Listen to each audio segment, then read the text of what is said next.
Welcome back to Planet Doug.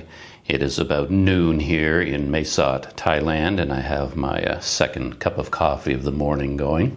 My favorite instant coffee, as always. And it's been a while since I've been on YouTube. And one thing I've discovered over my time, posting videos to YouTube, is that to make the kind of videos that I've made, sort of vlogs about my daily life or small adventures here in Thailand or other countries, it's that you develop kind of habits. And when you stop doing it for a while, you lose those habits. And the longer you go not making videos, the harder it is to start up again. It's sort of like you've been exercising for a while, then you stop, and all those muscles you were using, you're not using them anymore. And when you start exercising again, it's kind of awkward to get going again. It's a little bit hard to get into the rhythm if you stop for a while. So that's kind of the situation I'm in now. And I was sort of inspired this morning to try and kickstart my video habits again, because I just watched a video from Patty Doyle. As a lot of you know, Patty Doyle is quite a well-known travel YouTuber here in Thailand. And he just finished his big project that he's been running for the past year, I guess, maybe more than a year, I'm not sure. He set off on his Honda Dream scooter, an old kind of broken down scooter that he owned. And he wanted to take that scooter and visit every one of the 77 provinces in Thailand.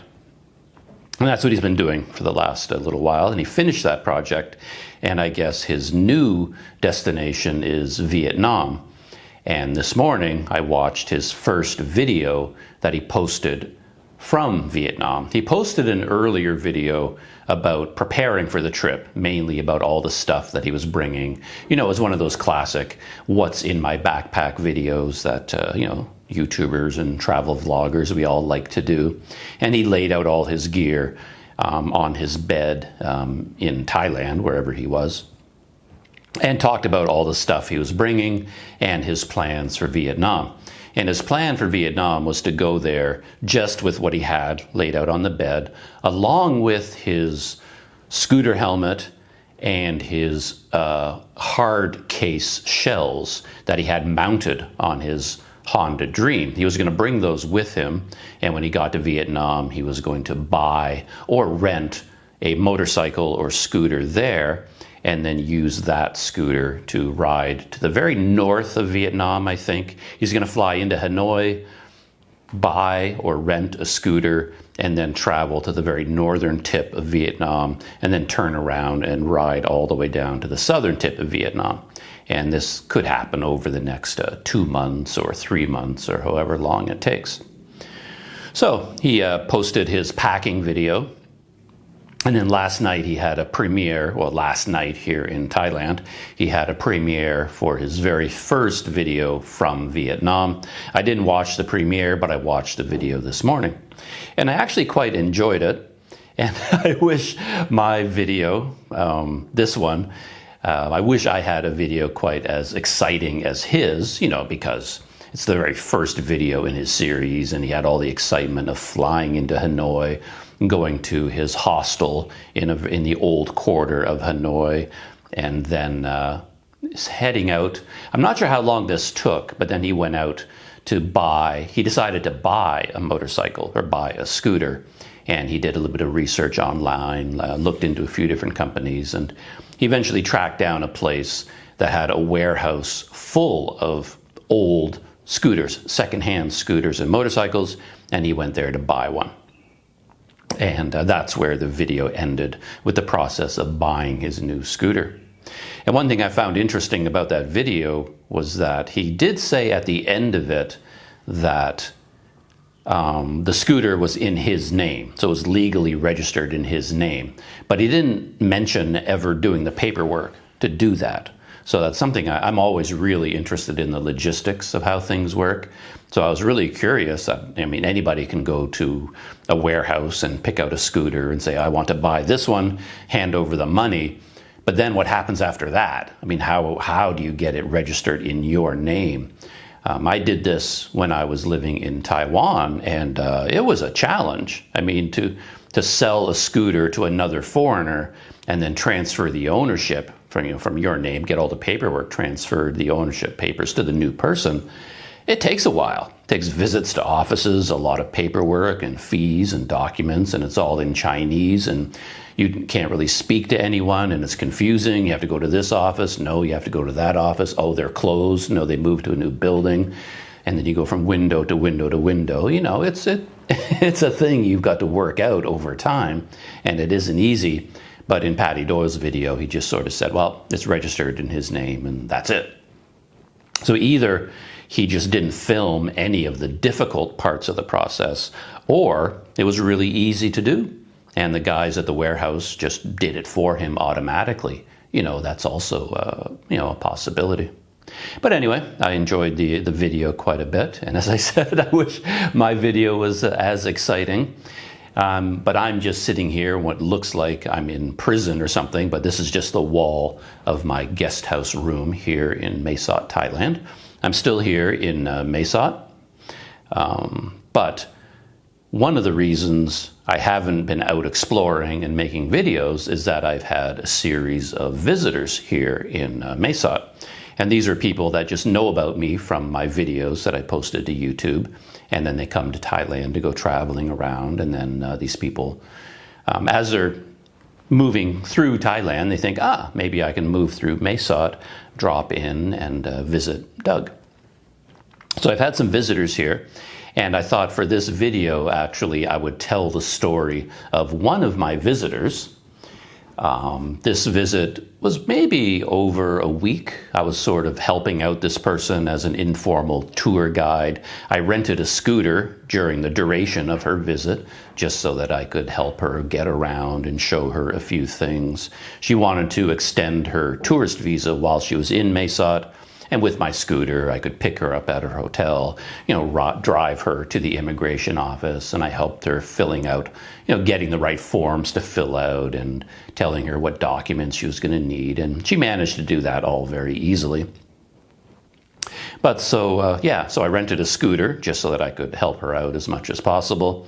And then we spent about a week, or she was here for about a week, and I was out going on day trips with her. And because she was just a casual visitor, I didn't want to subject her to being on video. So during all of our trips, I didn't bring any of my cameras. So I don't have any video of any of these experiences. And that's kind of what led into me not making videos for a while. Like I lost the habit because every day I was just getting up, hopping on the scooter, picking up this woman. I'll call her Stacy for the purposes of this video. I don't want to give her a real name. And then Stacy and I would just get on the scooter, and then we just go off exploring all day and really enjoy ourselves. And then I'd drop her off back at her hotel. Then we just did that day after day.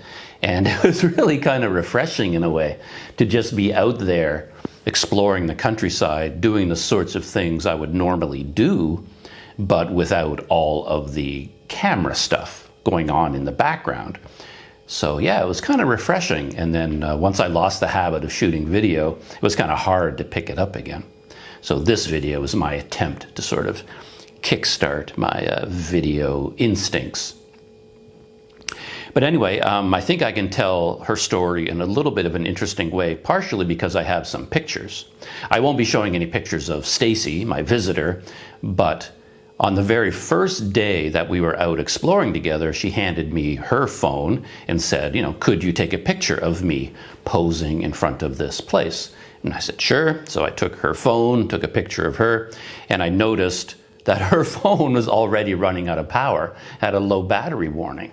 So I guess she had trouble charging up her phone, and the day hadn't even started yet, and her phone was already running out of power, and eventually her phone died. And at that point, I just said, well, we can use one of my phones. I have two of them I usually carry around with me, and they're both fully charged. And I says, well, let's switch over to my phone and I'll take pictures during our day. Anytime you want, you, Stacy, want a picture, a selfie of some kind, just let me know and just pose and I'll take a picture with my phone. And then at the end of the day, I can copy all these photos and give them to you. So therefore, I ended up with a lot of pictures that I took with my phone because her phone ran out of power. So, as I tell the story, I'll insert a few photographs now and then. So this story begins with Stacy, who is from the United States. She's an American citizen, and she had been watching a bunch of videos from YouTube set here in Thailand. She was watching Patty Doyle's videos, Joel Bruner's videos, Mark Wien's, I think, and mine. And as she was planning her trip to come to Thailand, she sent messages out to all of us. I didn't know this at the time, but she had sent, messages to Patty Doyle and to Joel and to all these people and to me as well. And I replied to her, and then we were, messaging back and forth until she finally showed up in Mesot. But it turns out I was the only YouTuber that replied to her email or to her message. She didn't hear back from Patty or Joel or these other people, so she didn't have a chance to meet any of them. But she did manage to get in touch with me. And as we were messaging back and forth about her trip to Thailand and making arrangements, I found out that, as I said, she is from the United States, but she was born in Myanmar, and she immigrated with her family when she was, a younger woman. They immigrated to the United States, and so now she speaks English fluently, and she speaks Burmese fluently.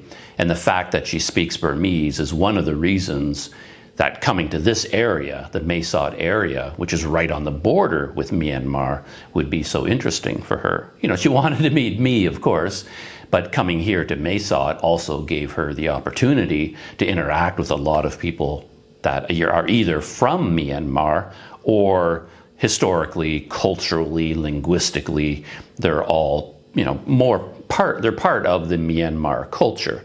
They, tons of people here in Mesot, they still speak Burmese. They listen to music from Myanmar, Burmese food, all those sorts of things. So for Stacy, it would be quite interesting to come here. I guess where she lives in the United States, there are not a lot of people from Myanmar, and she doesn't get to speak Burmese that often. So she landed in Bangkok, tried to come here to Mesot various different ways, and it wasn't that easy to do. She was trying to book a flight, for example, but all the flights were booked.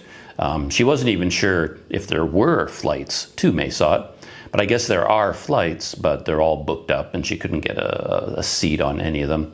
And then she ended up flying to Chiang Mai first, and then arranging transportation from Chiang Mai. She spent some time there in the Chiang Mai area, and then she got some transportation down here to Mesot. But anyway, day one of Stacy's visit, I hopped on my newly rented scooter, another Honda Click 125. I rented it from the same place that I rented my original Honda Click from. That one was a white one. My new one is a black one. I still have it. It's still sitting outside my room.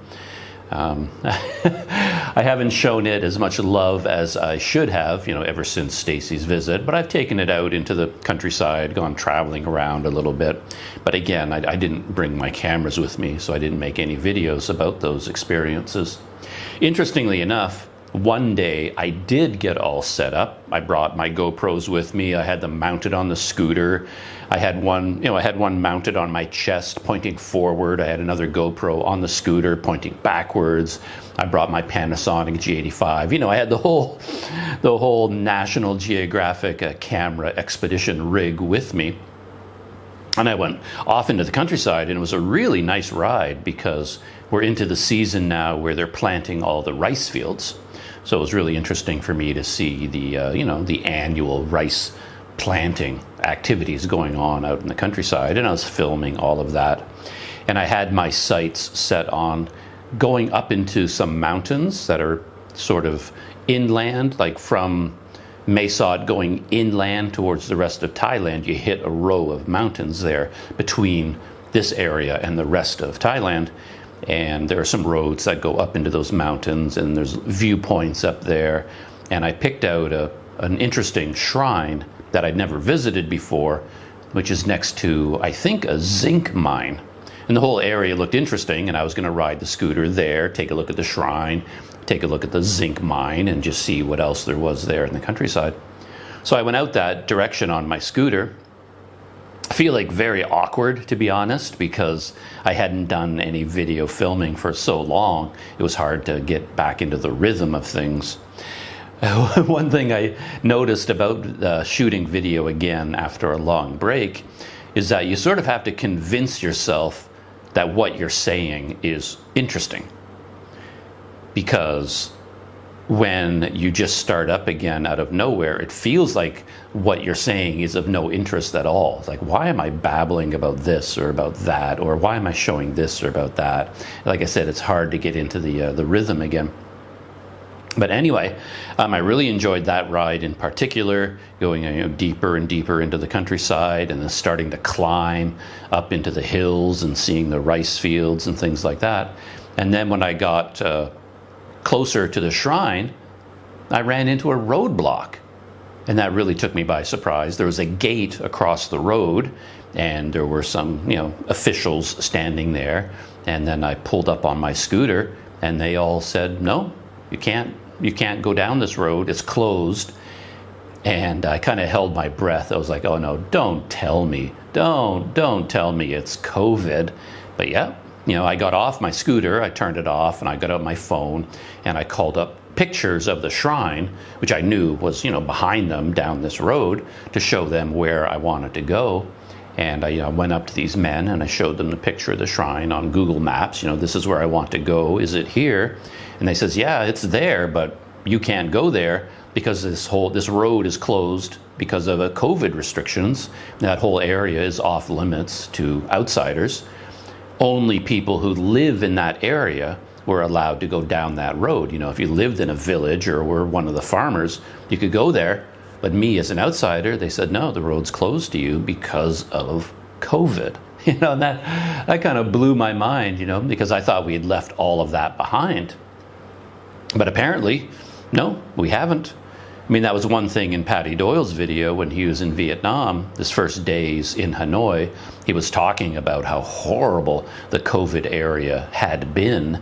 And he was talking about it like it was all in the past, and how great it was to be, traveling again in another country with no more COVID restrictions. And he stayed at like a backpacker hostel in the old quarter of Hanoi. And he was showing, all these foreigners there, these younger people, backpackers, basically. He said the place was fully booked. And you could see in the lobby of this hotel filled with all these backpackers traveling around Vietnam. The country's wide open again. Everything is back to normal. But in the world of Planet Doug, I go out traveling in Thailand, and I run into a COVID-19 roadblock. That's just how things go for me. Well, to get back to the story of my visitor, Stacy also picked kind of a rough time for her visit, because on the very days that she had chosen to fly into Chiang Mai and then come down to Mae Sot, this whole area was experiencing a major weather system. They always talk about this, that there'd be like this typhoon or major weather system out in the bay, sort of near Bangladesh. I forget the name of that body of water out there, and there'd be big storm systems out there, and it spreads over all of Thailand, and then just rain thunders down over the whole country. And Mae Sot, for my money, is like one of the rainiest places in the world. There's so much rain in Mae Sot. It seems that way to me anyway. But on the day that Stacy was flying to Chiang Mai, there were reports of flooding all over that area. Chiang Mai, Chiang Rai, Sukhothai, all these kind of, there's some low-lying areas there, and they all get flooded during these heavy rains. And then when she came down to Mae Sot, we were still in the middle of that weather system. So the first morning I picked her up from her hotel, where the first thing we were going to do was just go to immigration, take care of her visa extension. And of course, on the way to the immigration office, which is about 6 or 7 kilometers away, it starts to rain heavily. So we're riding along and the rain starts pouring down. And then I had to pull over to the side of the road and find some shelter for a few minutes, for the rain to settle down. And then once the rain stopped, I got back on the scooter, went to immigration, took care of that. One interesting wrinkle with that errand was that the immigration office here in Mesot had moved from its old building to a brand new one. And that was kind of an interesting thing. I'd run into that on my own because I had to do my own visa extension before Stacy got here. And I went all the way down there. I walked on that day because I didn't have a scooter yet. So I walked down there, which is a pretty long walk, very hot and kind of difficult walk, but enjoyable for me. And I get there and I go onto the immigration complex. It's a big set of large buildings, and the foreigner immigration office is a small little building off to the side. And I start walking towards it, and the man in the security shack who controls, people coming in and out of the immigration complex, he came out and said, "No, closed, immigration is closed." And I thought, okay, that makes sense. The day I go to immigration and I walk 7 kilometers to get there, that's the day that for some reason the immigration office is closed. And I thought, okay, here we go. But turns out it wasn't that bad. He was telling me that office had moved. So that building was now closed, and the immigration services for foreigners had moved to a different building that was sort of down the street from the main immigration complex. So I was like, okay, that's good. Though I was a little bit nervous about it because when an office moves to a new building, it often means new people, new systems, changes. And my visa extension procedures are all it's like a well-oiled machine by this point. I'd done it so many times in Thailand. And they knew me quite well. And I just walk in and they look at me, oh, we know why he's here. And it's just stamp, stamp, stamp. You just go through the process. But you go to a new building, new people, who knows what's going to happen. And there were a lot of changes in the system and how I was dealt with. So that made me very nervous, but things did work out for me in the end. And then things worked out very smoothly for Stacy. And yeah, we were in and out of the immigration office in like 15 minutes. And she had a 30-day extension to stay in Thailand longer. So from there, we were right near the border with Myanmar. There's a river that serves as the border between the two countries. And there's a bridge, the Friendship Bridge #1. And that's still closed. I've been seeing articles for a long time predicting the day that this immigration post is going to open, but because of ongoing COVID concerns and the lack of stability in Myanmar, there's a lot of fighting along the border. Not that long ago, there was even a car bomb or a truck bomb or something like that on the Myanmar side of the Friendship Bridge. Somebody had set off a car bomb right beside the immigration office buildings on the Myanmar side of the Friendship Bridge. People here in Mesot heard that explosion, and people have heard gunfire and other explosions. People here keep telling me that. I've never heard any of them myself, but apparently there's still a lot of instability on that side of the border. And I guess here on Thailand's side, they're ready to open again, but they have to wait until they're ready to open on the Myanmar side. And for all I know, it could be open today, but when I went there, it was still closed. And when I went there with Stacy, it was also still closed. Though, as I said, I keep reading these articles about how it's going to open on this date. That date comes and goes and it stays closed, and says, oh, it's going to open on this date. And again, it still doesn't open. So I don't know what the timetable is for that. But with Stacy being from Myanmar, it was an interesting area for her just to look at the Friendship Bridge. We walked down to the river. You can look across the river at Myanmar. even though that entire stretch of the river is still heavily armed. There's like razor wire running all the way along the riverside, and then there are heavily armed soldiers stationed every 50 meters or so along that whole river just to secure the border. Again, that's not normal. That's all new since the military coup in Myanmar, and who knows when all of that is going to disappear. And near the river right there, there's a very large market, a very popular tourist attraction. Also a very good place for people to go who are crossing the border because they want to buy all these cheap goods. And there used to be all these gray market stalls selling, duty-free liquor, duty-free cigarettes, all these sorts of items, and people would stock up on all this stuff and carry it across the border when they go back and forth between the two countries. And all of that is still shut down. None of the gray market operations are there anymore. And the market itself is still open. It's a huge market building. I don't know how many stalls inside, hundreds of them, I believe. And a lot of them are still open, and they have all their goods out on display, and the people are there ready and willing to sell, but there's nobody there to buy. Stacy and I walked through the entire market building. We had to go inside, actually, to get out of the rain again. And we were the only customers there, as far as I could tell. And we weren't even customers.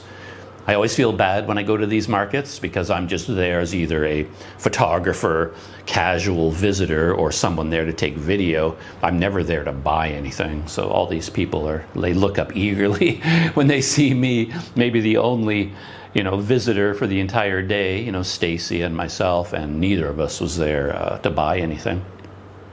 But we walked through there. And then after we spent some time exploring the whole border area, and so Stacy could look across at her homeland, even though she wasn't able to go there because that whole border is still closed. Then we got back on the scooter, and I thought it would be interesting for us to visit a couple of temples that I knew about. And I thought these temples would be interesting for Stacy in particular because, again, they're quite close to the border with Myanmar. And one of them, well, both of them are fairly high. One of them higher than the other. And you have to climb up quite a bit to get to the top shrine. And from up there, you get nice views of the countryside. And again, you can look across the river and see all the mountains of Myanmar. And a lot of the people there, the monks and visitors and everyone else, they all speak Burmese. And I thought that would be interesting for Stacy. And as it turned out, being with Stacy on these visits, to these temples and other places was really interesting for me as well, because she speaks Burmese and knows a lot more about everything than I do, like everything to do with Buddhism or Myanmar, the language, the food, the culture, the music. So just going to these temples that I was quite familiar with these temples because I've been there myself on various occasions, but I'd always gone there by myself, alone. And then I run into the language barrier and I can look at everything. I can take video of everything, but I'm usually just guessing, like, what is this and what does this mean and where is this and how do I do this? I never have any idea, but Stacy could help a lot with that. And at the very first temple, you have to, as I said, you have to climb up quite a distance to get to the top. And we were joined by a couple of temple dogs. That's always interesting. It's amazing how much energy dogs have, because these temple dogs had no particular reason to climb all the way to the top of the temple. We were going there because we wanted to see the views, but the dogs, they had no reason to go there, but they have so much energy. They just came along with us, and they went bounding up the stairs ahead of us, and then we would get to these forks in the path, and then the dogs would kind of guess which way we're going to go, and they would go in the direction where most people go, and then they would head along that path and stop and look back and see if we're going to follow them or not, because they know where we want to go, even if we don't. And I think Stacy enjoyed that quite a bit. She named one of the dogs Brownie, and Brownie came with us all the way to the top, everywhere we went, and then all the way back down to the bottom. And Stacy gave him some snacks that she had in her knapsack, So we befriended the temple dogs. That was nice. But we got to the very top, and there was one spot in particular. You go into the temple grounds, and there's a variety of buildings, you know, on the top of this mountain. And then there were some stairs leading up to another shrine at the very, very top. And from there, I knew, because I'd been there before, you get a nice view of the countryside. So I just assumed Stacy and I would go up those steps and go up to the top and take in the views. But something I'd forgotten, and I knew this from my previous visits, was that on my other visits, I noticed at the bottom of these stairs, there was a sign in English, if I remember right, saying "No women allowed." And when we got there this time, I didn't see that sign anywhere. But then, as I, encouraged Stacy to come with me up to this shrine, she held back and said, "No, I can't go up there." And then I remembered, oh, that's right. This is off limits to women, isn't it? And it was. There were still signs in Burmese. And she could read the Burmese, of course. And she says, yeah, those areas, women are not allowed to go up there. So again, I went up there. I think her phone was still working at this point. So I took her phone and I went up there and I took a couple of pictures, on her phone, and then came back down. And I was able to ask her some questions about this. And I guess it's a little bit of a rule of thumb. It's not hard and fast rules about this. But she was saying that, she can go up to this temple, of course, and she can walk around the temple grounds. But if there is a peak, like a small peak with stairs, like steep stairs leading up to it, to another shrine at the very, very top, it's usually those places that women are not allowed to go. And in her case, she could see there's a sign that said, "No women allowed." But if there was no sign, she could still tell, just in general, it's like, okay, this area I'm allowed to go to, but that, as a woman, I can't go there, because of it's higher and this and that. And I had a little bit of fun with that because as we were walking around a little bit, there were some, rougher sections of the trail. And I'm more familiar with this area. So Stacy said to me, well, why don't you go ahead and then I can see how you do it. And then I can sort of help her over some of the rougher parts. And then I would joke, yeah, it makes sense that I go first because apparently I'm holier than you are. Like now that I have gone to the top of the shrine and come back down again, I'm more holy now. So it's better that I go ahead of you. I should go first, So I was teasing her a little bit about that. And over time, Stacy actually relaxed a little bit about this. And I think it made sense because, as I said, it's kind of a rule of thumb where she's allowed to go as a woman and where she isn't. So from that point in the temple, we followed another trail.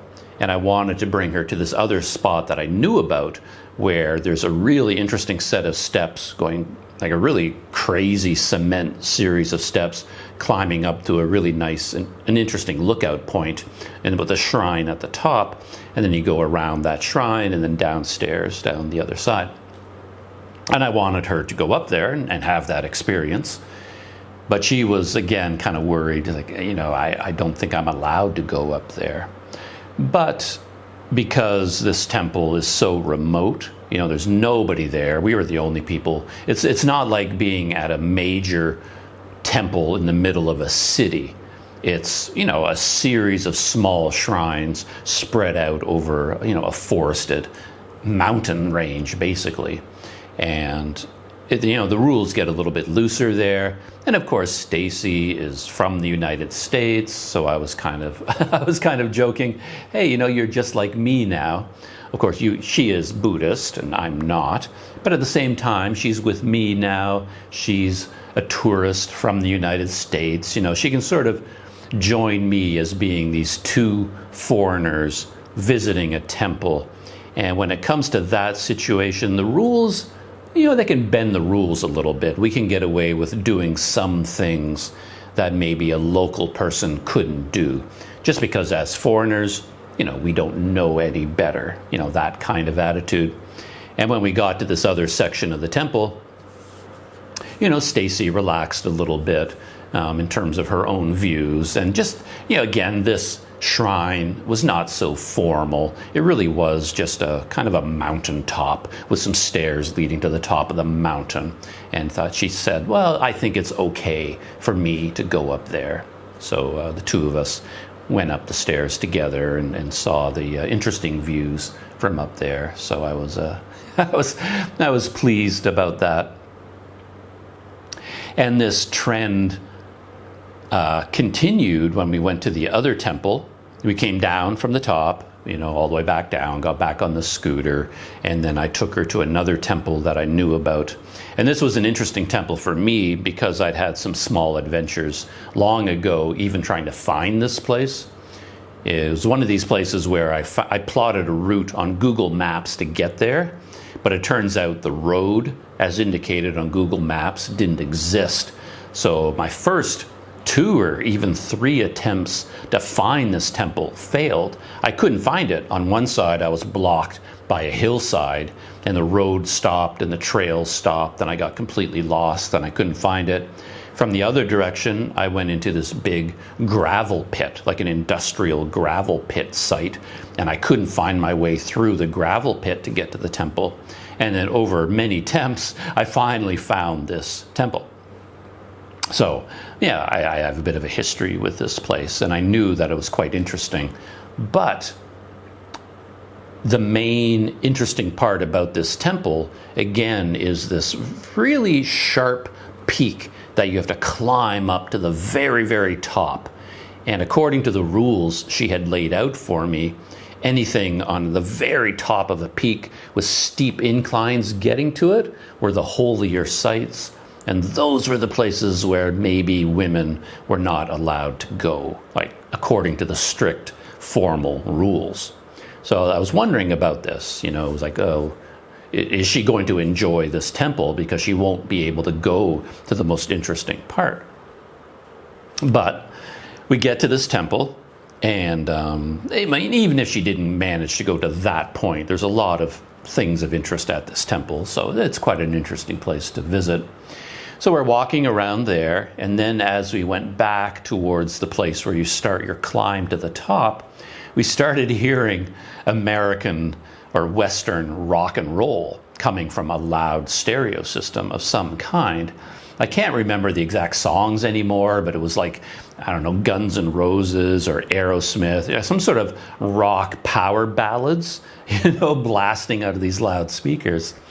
And that was kind of amusing to go to this very traditional Buddhist temple, beautiful place in the mountainside, the countryside of Thailand.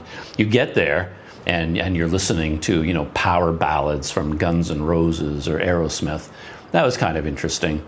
And I think that atmosphere of hearing this Western music playing, again, Stacy could kind of relax a little bit. It's like, oh, okay, we've got a bit of a casual vibe going on here at this temple. So she did come with me to the very top where we got these beautiful views of the whole area. And this started a bit of a theme where I think I was making Stacy do some things that maybe she wouldn't normally do. And I was kind of trying to figure out in advance what she'd be willing to attempt or not attempt, because these steps were pretty steep. And there's a certain point where there was a branch in the route we could follow. One way was easier. We went that direction. And then there was another way with these quite tricky yellow ladders and steps that you had to climb up. And they go over some very sharp volcanic, rocks. If you slipped on these steps, on these ladders, you could hurt yourself quite badly on this very sharp stone. And I couldn't remember how tricky that section was. So I was trying to figure out whether whether I should encourage Stacy to come with me up that other area or not, to attempt these very difficult, yellow ladders. But after we came down from the first part, I thought, I asked her, like, what do you think? Do you think you want to give that a try? She was very game, and she says, yeah, okay, I'll try that. And then she went up the first part of these yellow steps, but then I got to a point I remembered where there were no more, like, firm steps or ladders anymore. There was kind of a straight up and down ladder that had been extended with bamboo, and then getting up and over that section was a little bit touch and go. So I suggested to her that she wait here for a minute and I'll climb up that section, because I couldn't remember if it was even worth it. It's like, okay, I knew I had gone up to that area, but I couldn't remember if I suddenly got amazing views, and she really should go up there. So I told her to hang back for a second, and I climbed up there, and it was trickier than I remembered. And I got up there, and it got harder and harder up in that area. And then I remembered, oh yeah, actually you do not really see anything much of interest here. So there was no point to making that climb unless you really, really wanted to do it. So I came back down the stairs, and I said to Stacy, yeah, there's, unless if you really want to go up there, we can go, but you don't see anything new from up there. There's no real point to it, and if you're not comfortable with this ladder and all these sharp rocks, it might be best not to try it. And she was willing to listen to my advice in this case, and she says, yeah, let's not go up there. And then we made our way back down to the bottom again. And then came another interesting part of our visit to that temple, kind of connected to Stacy's ability to speak Burmese, because we walked along a trail, deeper into the temple area. It's quite a large area that this temple covers, deep in the countryside. And we got to the very end of the temple where, just a rough path started, and we turned around at that point. But then right there, we were sort of in the area where the monks had their little houses that they live in, and two monks were outside taking a bath. I saw that they had some like bathrooms, like toilets inside these little buildings, and it looked like there would be some running water in there a little bit, but I kind of glanced through the doors and they were a mess. I mean, they were really dirty and really broken down. So it didn't surprise me that the monks were taking their baths outside. It would have been a lot nicer and a lot cleaner to be outside. So I'm there with Stacy, and remember, we'd had these long discussions, or not discussions, but long conversations about women at Buddhist temples, what they're allowed to do, and why these rules exist, for women and not for men. And all the monks, of course, there are men. But there we are at this temple, and then suddenly we run into this monk who's naked from. He's mostly naked. He just has sort of an orange robe sort of wrapped around his waist because he's busy, taking a bucket bath, and he's all soaped up, and this particular monk was kind of a round dude, a jolly, rotund fellow, very friendly. And he's busy soaping himself up and dousing himself with water. And then Stacy is standing there having this pleasant chat with this guy, while he's taking his bath outside. And she's asking him questions about the temple, and they're speaking in Burmese. This monk spoke fluent Burmese. And that was kind of interesting. And then up above this monk, there was another kind of a platform, and there was another monk up there, and he was also taking kind of a bucket bath. And this monk was quite a bit younger, and even he was a little bit farther away, but even from a distance I could tell this guy, he was he was built. He was a muscly kind of dude, good-looking guy, heavily muscled in his arms and shoulders, six-pack abs, the whole, Hollywood action star look to this guy. He was in great shape, young guy, really physically fit, and he's up there with this orange robe slung quite low on his hips, I have to say, and he's busy soaping up and taking a bucket bath as well, and having this chat with Stacy and me, down below. And I just found that kind of interesting, the contrast where, women are not allowed to go here. And as you go into the temples, There's always signs there telling you how to dress. You have to dress appropriately. You have to cover up. You can't wear revealing clothing, particularly for women. You have to dress, with long pants, and be covered up. You can't have bare midriff, bare shoulders, anything like that. So you have that sort of feeling about these temples. And we show up there, and suddenly we've got, Aerosmith and Guns N' Roses playing, and then, the hot muscly monk, taking a bucket bath, and we're chatting with him in Burmese. I've just found that kind of amusing, the contrast. And Stacy's Burmese speaking abilities came in very handy, because on my previous visits to this temple, I kept looking for a cave. And I knew there was a cave there, but I could never find it. People told me, oh, if you go to this temple, you got to see the cave, and I didn't even know it was there on my first visit, I don't think. So on my second visit, I went looking for the cave in particular, and I couldn't find it. I had no idea where it was. But then on this visit, Stacy asked the two monks that were busy taking a bath, hey, my friend wants to see this cave, where is this cave? And because she could speak Burmese and could get this information from them, I got to see the cave. So that was very exciting. They got a young boy from Myanmar, actually. This boy was from Myanmar, and he was currently living on the temple grounds, working there. And he went and got his brother's phone so he could use the flashlight in the phone, and he came back. And he brought us to the cave, and he basically acted as our guide just to show us where the cave was located. He had to plug in some lights. They had an electrical cord, and the cave was lit up with some lights, and he plugged that in so we could go inside and take a look around. So that was very nice for me. Really interesting to see the inside of the cave. There was a mother dog in there with a big litter of puppies, and they had rigged up this kind of Indiana Jones system where we were in a cave, but there was a gap in the wall that led to the outside world, and it looked like they had taken some big polished mirrors, or the sheets of metal that had been polished into like a mirror-like finish, so that light coming in through that gap at certain times of the day would hit this big sheet of metal and reflect the light and hit another sheet of metal and kind of bounce back and forth and light up the interior of the cave, with sunshine during, certain times of the day. Yeah, again, had a very Indiana Jones feeling to it. So yeah, it was a really good visit for me. I knew these temples quite well because I'd been there on my own before, and I spent a lot of time there and shot a lot of video.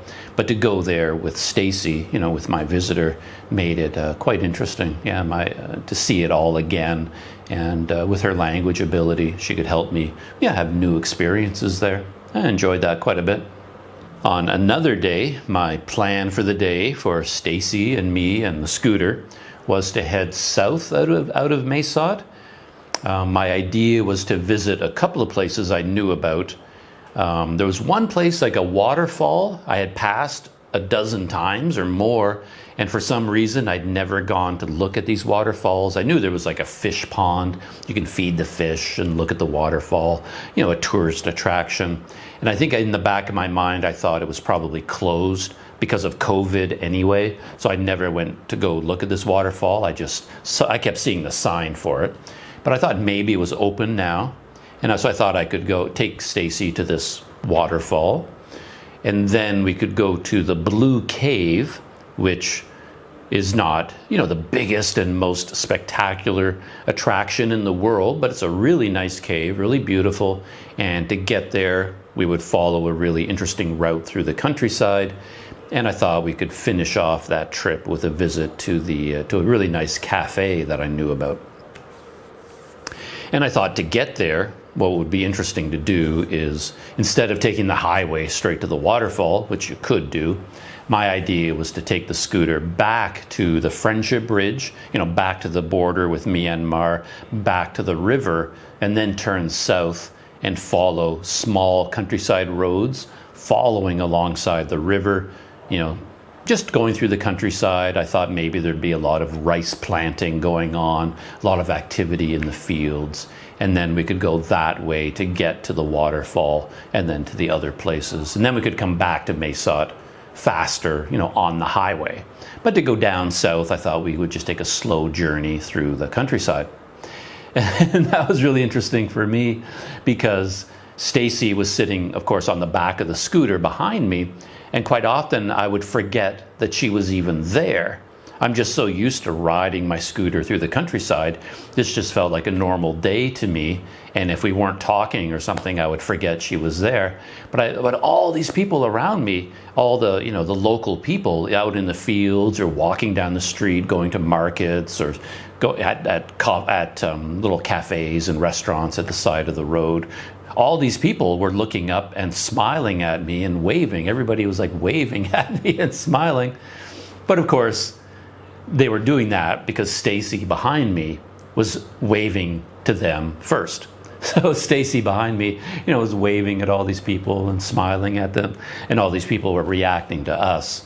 And I would often forget that she was behind me on the scooter. Says, "Wow, look at all these people waving at me." But no, they were waving at Stacy.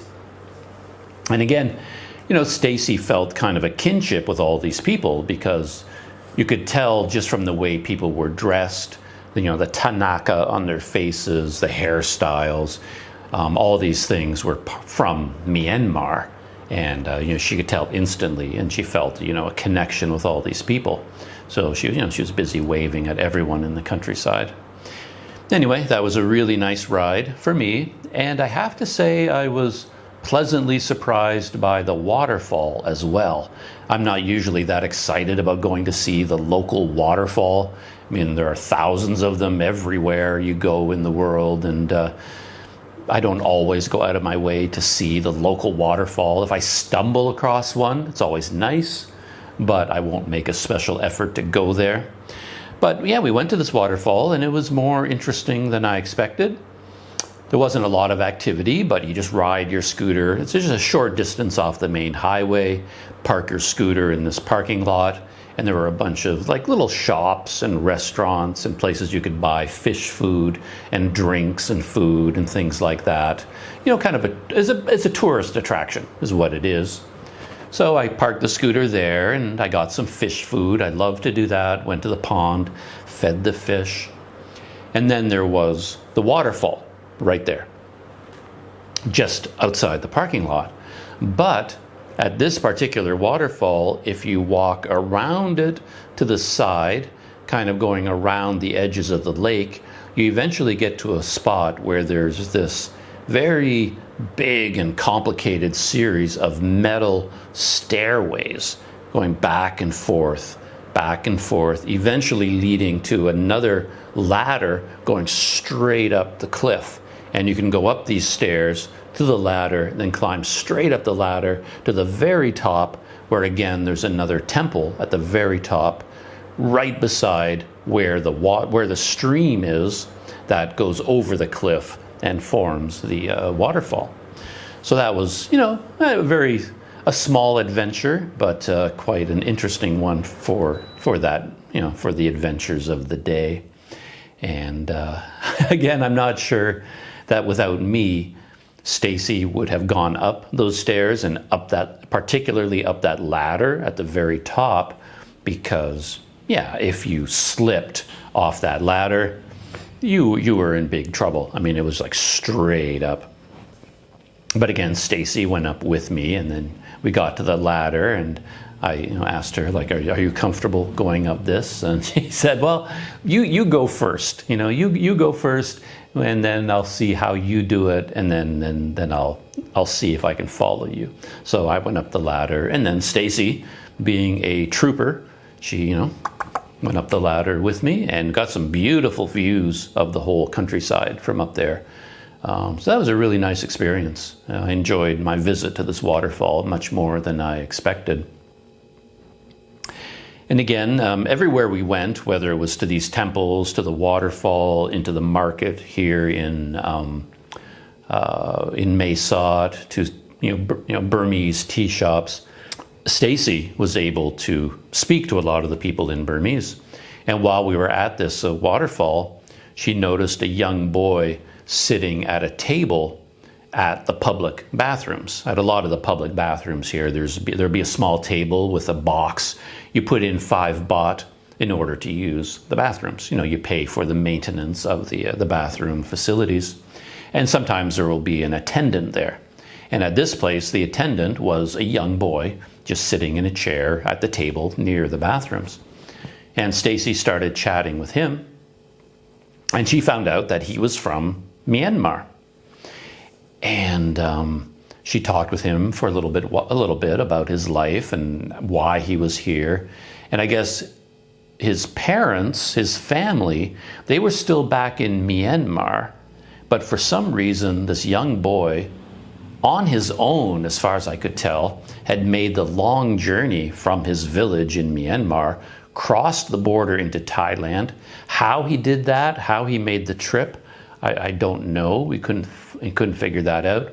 And now he was staying with someone that he called his auntie here in Thailand.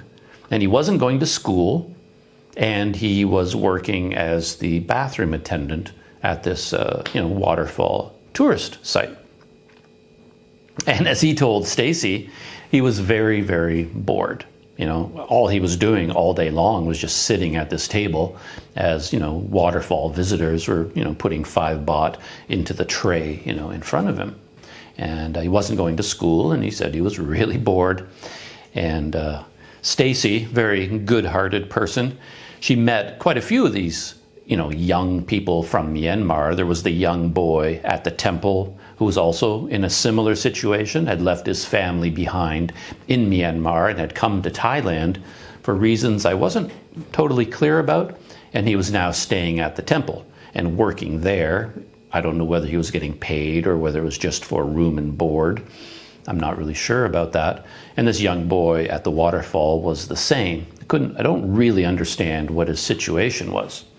But Stacy felt sort of a kinship with these, children, and she wanted to do something nice for them. And before we left from the waterfall area, she went back to speak to the young boy because she wanted to, offer to buy him something, like a nice meal at one of the restaurants. And so she spoke to the boy, and then she came back with him towards me. I was waiting by the scooter, and the young boy was carrying the 2 big, colorful boxes. And one of them contained like a big sort of doll set. I forget exactly what it was now, but it was a lot of things, bright pink things that would appeal to a girl. And then he was also carrying a big dump truck or big construction, like a toy vehicle of some kind, which traditionally would be, of interest to a boy, to him. And as Stacy told me as they came up, she spoke to the boy and offered, because they were selling all these toys in these shops, she said to him, listen, I'd like to, I would like to buy you something. You say you're bored. Can I buy you a toy? You can pick out anything from the store you want, and I will buy it for you. And the boy picked out the big box of dolls and all these things, traditionally meant for a girl. And Stacy said to him, like, why would you want that? Don't you want something else? And he says, no, I want to give this to my sister. So she offered him the chance to buy anything he wanted, and he chose, to buy a gift for his sister, who I guess was also with him here, staying with their auntie. Very nice of this young boy, and do something for his little sister.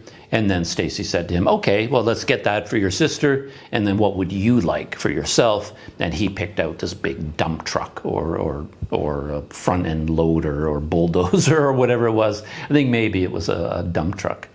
And then they came over and hung out a little bit, to take a look at these presents and chat a little bit.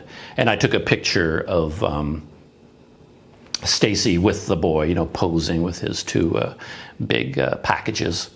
I don't have a copy of that picture, unfortunately. This was on a different day, and Stacy's phone was all charged up, so I took that picture with her phone, and I didn't get a picture myself. So, yeah, that was our trip to the waterfall, yeah, and I enjoyed that quite a bit. After the waterfall, next on our itinerary for that day was a visit to the Blue Cave. And I thought the Blue Cave would be quite interesting because the Blue Cave is beautiful, but also to get there, you would ride through some very scenic agricultural, countryside. And I don't know if that was as interesting to Stacy as it was to me, but when I'm out on the scooter, that's kind of what I enjoy the most, is just to go, riding through some of these small roads in the farming districts, particularly during this time of year, with all the rice planting and harvesting and things going on. But as it turned out, I misjudged our route a little bit because I've only been to the Blue Cave once before, and I had a vague memory of the road to the Blue Cave being a paved road, very windy, curvy, up and down road, very beautiful scenery that you pass through, but a good road to get there. I had no memory of any challenges along the way, but I guess I went on a different path, because this path we left from the waterfall and then down into the countryside to go to the Blue Cave. And the road was paved and very nice for a little while. And then suddenly we got to a branch in the road, and on both sides the pavement stopped and the road got very rough and rocky. And I thought, oh boy, I wasn't expecting that. I don't mind going down some, rough roads myself if I'm on the scooter, but now I've got Stacy on the back, and I don't know how she would feel about a rough road like that. And I'm not sure how the scooter would handle the weight of two people on the scooter, on these bouncy, rocky roads. But I thought, well, let's, give this a little bit of a try. Stacy has hung in there to climb up to the top of these mountains, climbing up the ladder, and she's hanging in there, a real trooper. We got hit by all these rainstorms, like I said, time and again. We had to pull over to the side of the road because of heavy rain, heavy downpours, and she got wet. I got soaking wet. She was She was up for these sorts of small adventures, so I thought, okay, let's see how far we can get on this rough and rocky road. And so we're moving along. Beautiful district. We passed by some rubber plantations, stopped to look at some little creatures at the side of the road. We saw some, people harvesting various crops around us. And but the road did get rougher and rougher. And then we eventually reached a few points where it looked rough enough and started to get a little bit muddy. And I wasn't 100% sure that I could make it through without some sort of problem. So I suggested to Stacy when we got to these points, maybe it'd be better for you to get off the scooter, let me get through here by myself, and if I make it through safely, then you can walk around the edges, staying out of the mud, and get back on the scooter, once I get to the other side. Because I figured, if, because of her extra weight, and I lose control of the scooter and I dump it, I didn't want to dump poor Stacy, into the mud. So I had to do that, 3-4 times. I asked Stacy, maybe it's better if you hop off here and then let me go on alone, and then I'll, pick you up on the other side. And there were points where I started to think, I don't know. I don't know if we should keep going or not. But we'd come quite a ways, and I thought, at some point the road has to get better. And I had this memory of that really good road leading to the Blue Cave. So I kept thinking, okay, in the next 50 meters, if we just go a little bit farther, the road will smooth out and we'll get to the Blue Cave. Like, this is as bad as it's going to get, right? Of course. But then we got to a point where, things looked, I couldn't be sure. There was we seemed to be in the flat area, a low area with all these hills on all sides. So more water had pooled down at the bottom. It looked a little bit muddier, And I thought, well, I definitely asked Stacy to get off at this point. I'm like, let me try and get through this on my own. And I probably wouldn't even have done it, except on the other side of this particularly muddy section, the road looked like it climbed up, looked like it smoothed out, and then it would be smooth sailing from there. So this was the last rough patch. And I thought, yeah, let's try this. At least let me try the first part. So Stacy gets off. I move forward a little bit on the scooter. I get like halfway maybe through this muddy section. And then I thought, no, I don't think I'm going to be able to make it, because I made it that far. But from that point, there was something about the land ahead. I didn't like the look of it. It looked like it was going to be way too muddy. And if I got stuck in there, I didn't know if I'd be able to get back out. So I thought, nah, this isn't going to work. We should just turn around. Maybe I can go back to the highway, backtrack a little bit, and find a better road to get the Blue Cave. Discretion seemed the better part of valor at this point, so I stopped and I thought, okay, no, I'm going to call it at this point. Turn around, go back, because this is getting too tricky, too muddy, I thought. Turns out I was right to call it when I did, but I had already gone too far. Because when I turned the scooter around and tried to backtrack to get out of where I had gotten to, I got stuck. And I got really, really stuck. Yeah, it was, the typical situation, very familiar to me as a Canadian, particularly because we get stuck in the snow and in the mud in the countryside quite often. It's something that's happened to me many times in my life, where your car in particular gets stuck, whether it's wintertime in the snow, or I remember I went tree planting one year in Canada, and day after day after day, our trucks would get stuck in the mud. And then everybody's got to pile out of the truck, or in the winter, everybody's got to pile out of the car. Everybody's pushing the car, rocking it back and forth. You're getting pine branches and pieces of wood and rocks or whatever you can find, putting it all underneath the tires to try and get some traction to finally, get the car out, out of the snowbank. You're in there with your shovels trying to, on and on and on and on, trying to get that car free. I'm very used to this kind of situation. So it was very familiar to me. I was in there on the mud. The scooter would not go any further. And I thought, maybe if I really gun it and rock it back and forth, I'll be able to just roar out of this mud.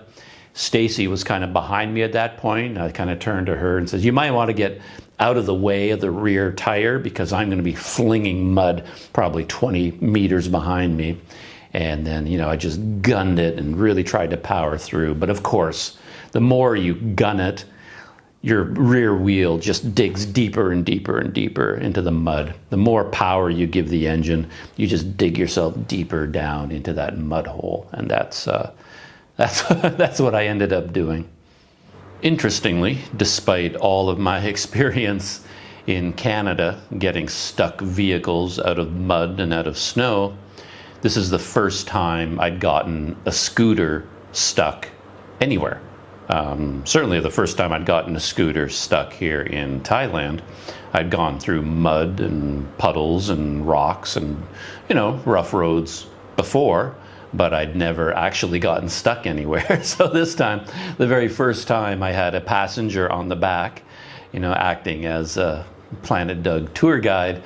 That's when I get stuck in this deep mud. And it was pretty bad. In terms of getting a scooter stuck in the mud, I'm not sure you could get any more stuck than this scooter was.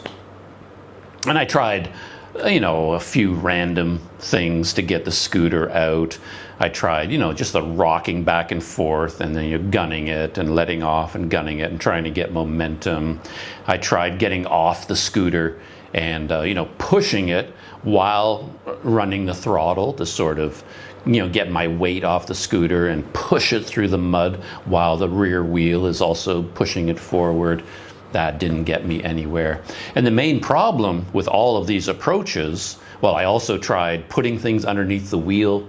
There was a lot of debris. I think that whole area had been quite badly flooded because there were areas where there was all this debris had gathered. It was the kind of thing you'd see in a river where there was flowing water and all these branches and different things would gather in a big pile, and then the water level would go down. So I was grabbing all these piles of branches and things and stuffing them underneath the wheels of the scooter, you know, the rear wheel in particular. And of course, I was getting down into the mud with my hands and then just trying to dig away as much mud as I could from the wheel to give it, you know, some traction to get out of there. Digging mud away from the front of the scooter and from the front wheel and from the back wheel. I had long since taken off my sandals and just thrown them into the mud because this mud was so deep and so sticky that if you step into it wearing shoes or sandals, you know, your feet can't get out of the mud again. You know, they just get stuck down there. So took off my sandals, I'm down there. You eventually reach a point where you give up trying to stay clean because you know there's no way to get out of a situation like this without getting dirty. You're going to get dirty. The scooter's going to get dirty and muddy. There's nothing you can do about it. So you might as well just go full on pig in the mud pit. Just get in there and don't even worry about it and just do everything you can digging away and trying to get your scooter out of there.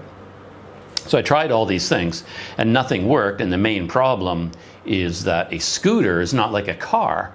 Like a car, you can push on it and it doesn't matter. You know, you don't actually have to be sitting in the driver's seat of the car because it's on 4 wheels, but on a scooter or a motorcycle, you have to hold it up all the time. If you're just one person, you can't push the scooter by yourself because the scooter is just going to fall over. It's on 2 wheels, right? You can't get in front of it and pull on it because the whole thing is just going to fall over. And my new friend Stacy wasn't the type of person to get in there in the mud. I wanted to at first see if I could get it out on my own. And if I couldn't do it by myself, you know, then I'd just go for a walk down the road, or Stacy would go for a walk down the road, find some farmers in the field who'd be willing to come back and help. There was no need for Stacy to get into the mud with me. So I was just trying to do everything on my own at this point. But it's really hard to do because, as I said, I couldn't use my full body strength to muscle the scooter out because as soon as I let go of the steering wheel, of the handlebars, the scooter would just fall over, right? So it was like a real puzzle how I'm going to get this scooter out of the mud on my own. But then I eventually got to a point where I realized that after gunning the rear wheel enough times, the scooter had sunk so far down into the mud, it was resting on top of the mud. So the mud itself was supporting the scooter. So even if I just let go, it wouldn't fall over. It was kind of a weird thing. The scooter was so badly stuck because it had sunk so deep into the mud, but because it was so deep, it helped me because it was holding the scooter up. The mud had reached the bottom of the scooter itself and reached the engine and was holding it in place. So once I realized that, I figured out that, I don't have to hold on to it anymore. So I managed to just go behind the scooter, get deep into the mud, grab the back of the scooter and just pull it backwards through the mud using all of my body weight and strength just to drag it through the mud. And I pulled it to the side, you know, to get it out of the worst of the mud. And then I could go to the front of the scooter, same thing, just get down into the mud, use my full body weight and leverage to grab hold of the front of the scooter, and then start pulling it through the mud, inch by inch by inch. And normally you couldn't do that because, you know, as soon as you let go of the handlebars, as I said, you try to grab the front of the scooter to pull it, the whole thing's just going to fall over. But it was so deeply embedded in the mud that I could just grab it and then inch by inch drag it through the mud and get it out of that mud pit. And then finally, I got to a point where I'd reached, the mud wasn't as deep anymore. And then I judged when it was safe to get back on the scooter, rock it back and forth, and then hit the throttle and just power out of the mud. And finally, I got it out of there. Now, that was a big relief. I knew I was going to get it out eventually. It's not like I was stuck for the rest of my life and I'd have to buy some property there and become a rice farmer. I knew I would eventually get the scooter out. It was just a matter of, working the problem until you figure out a way to do it, how to get your scooter free. But I wasn't quite sure how long this was going to take. So by the time I managed to get it out, I was just like, okay, that's nice. I'm glad I got the scooter out. And then I rolled the scooter with Stacy's encouragement to a big puddle that was in the middle of the street, and I got out a towel that I had, like a hand towel, and just used the water from the puddle to sort of clean the scooter as best I could to get the worst of the mud off. Because, as Stacy pointed out, once I got the scooter free, I was ready to just hop on the scooter, get her on the back, and then we could drive out of there. But she looked at the scooter and says, well, the wheels are just nothing but mud at this point. And if we go riding, that mud is just going to be thrown in all directions. And we're both just going to get covered in mud now. So why don't we try and, just slow down for a minute and, let's try and clean as much of the mud off the scooter as we can, So I did that. I rolled the scooter into this mud puddle and then spent, 15, 20 minutes, whatever the amount of time it took, just to slowly use the water from the puddle to, and with my hands and sticks and whatever, just to dig out as much of the mud from the scooter wheels and from the engine and from the frame as I could, until it was clean as possible. And then it was quite wet. And then I just rode it up and down the road a couple of times to kind of get the water to fall off, get the water to get flung off the wheels, and kind of air dry it a bit. And once it was as clean as it was ever going to get, and then, Stacy got back on the back, and then we were able to kind of thump and bang and crash our way on this rocky road, out of this district, and get back onto the highway. By then, to be honest, I think we could have just turned around and just gone back to Mesot. I gave up on the Blue Cave because the other road leading to the Blue Cave, I couldn't remember if it really was paved or not. And if it turned out to be unpaved, it would probably be just as muddy as this road was. So I thought, okay, it's probably best not to even try anymore. So I gave up on the Blue Cave. But we still had the cafe to go to, the Roca Cafe. And to be honest, by that point, I think we could have turned around, as I said, and just, let's not even bother with the cafe. Let's, ride back to Mesot. But Stacy seemed interested in continuing on, and I thought, well, it's not that far away, so maybe it would be nice after this muddy adventure just to ride to this cafe and have a nice cold drink, see some nice scenery, and then we can go back to Mesot. But as it turned out, our adventures, small adventures, were not quite over, because I remember, I'd been to this cafe before, and you go down the main highway, and then you get to a point where there's a sign, a series of signs that say, turn left here. And I remembered what it looked like. I remembered where I was supposed to turn left. The cafe was located at the top of a hill, maybe 2 or 3 kilometers in the countryside, away from the main highway. But then we drove to this point where it should have been, and I couldn't find it. I couldn't find the access road anywhere. And I guess rode right past it. And that's because that entire section of the highway was under construction. The edges had all been torn to pieces by all this heavy construction equipment, and they were repaving the highway.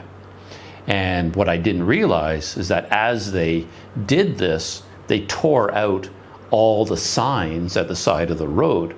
So all of the landmarks I had been counting on to tell me where I was supposed to turn left, they were gone. They had all been torn up by the heavy construction equipment. So there I am.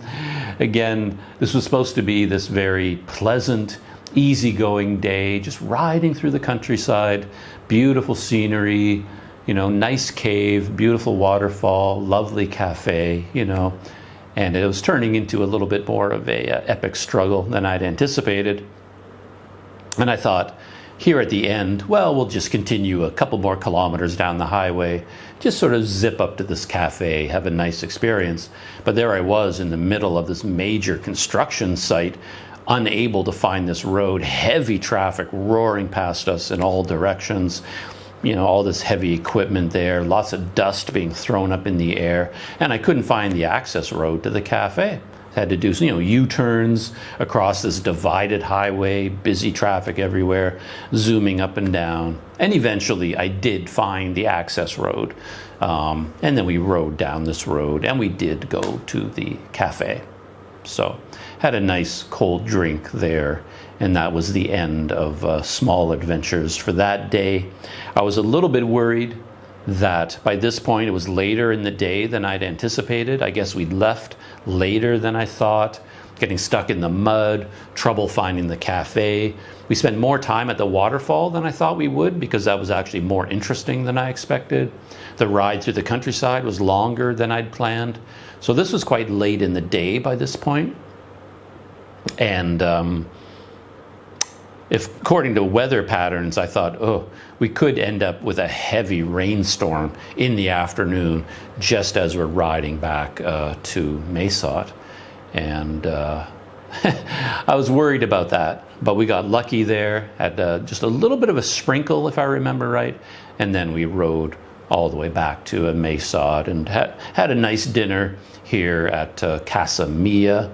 And yeah, I think that was the night we had dinner at Casa Mia. We also had a nice lunch at Borderline, you know, one of my favorite restaurants here. So yeah, we had those experiences as well. But of course, when I drove Stacy back to her hotel, you know, late at night, then we had a major thunderstorm. I mean, just a torrential downpour, and we waited and waited and waited for the rain to stop, but it was clearly not going to stop. So eventually, you know, she had to put on her rain poncho, and I had no, you know, rain poncho or anything like that, but I wasn't worried about it. I just got on the front of the scooter, so there we are in the dark, after a very long and adventurous day, and I'm just riding through this heavy downpour, getting soaking wet in the rain, and Stacy, you know, staying as dry as she could under her poncho, you know, on the back of the scooter. And then I got her back to her hotel. So basically, that is what I've been up to here in Mesot. Stacy and I had some other small adventures here in Mesot that I haven't talked about, but those are kind of the highlights of her visit. And when her visit was over, she ended up taking the green bus from here back to Chiang Mai.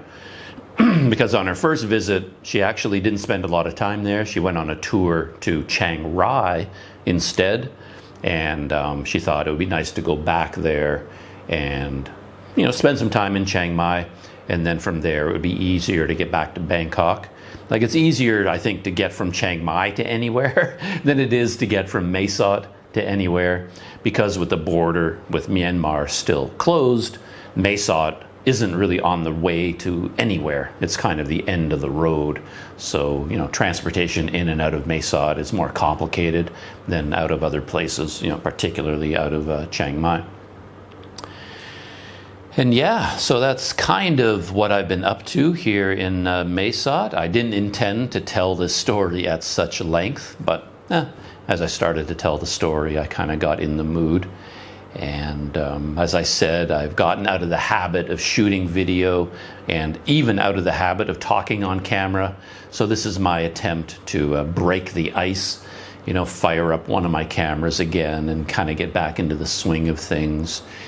And I guess that will be the end of this video. I will wind it up here. I just wanted to touch base and give a little bit of an update and give you an idea of what's been going on in the world of Planet Doug since I haven't been on YouTube for a while.